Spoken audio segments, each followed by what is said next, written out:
है आमिना जो पुत्र पिरी सरदार वा सकलैन में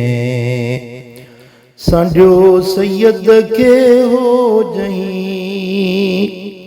ओ सांडियो सैयद के हो जनी इसरारतन अबवैन में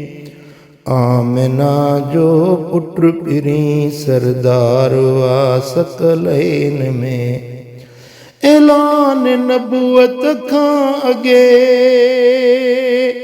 व्याहाल ॾे हिन लोक मां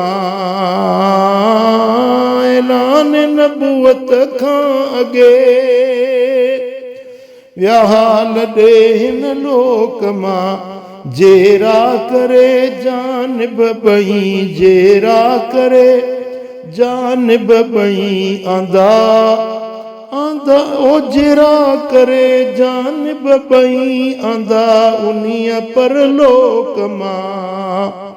महबूब जो कलमो पढ़ी महबूब जो कलमो पढ़ी कामिल थिया कौनैन में आमिना जो पुत्र पिरी सरदार वा सकलैन में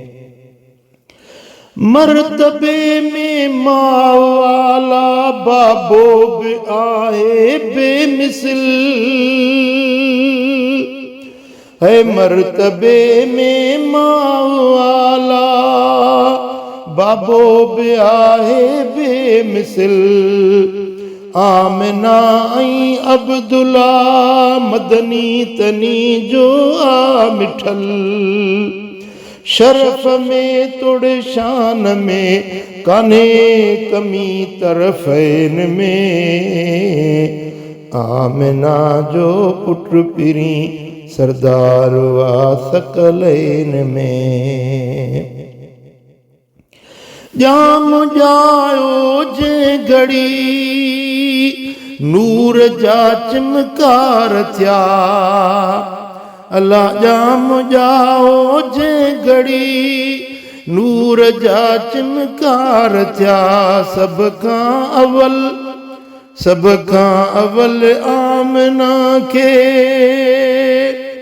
सब खां अवल हा आमिना खे दिलदार जा दीदार थिया जान बसंदी जलवगरी जान बसंदी जलवगरी हर तरफ थी हर मैन में आमिना जो पुत्र पिरी सरदार वा सकलैन में ओ अबवैन जा एहसान हर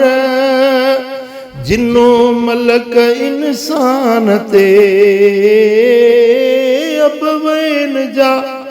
एहसान हर जिन्नो मलक इंसान ते कर मुला कुर्बान वा एडे वडे एहसान ते रब वसायूं रहमतूं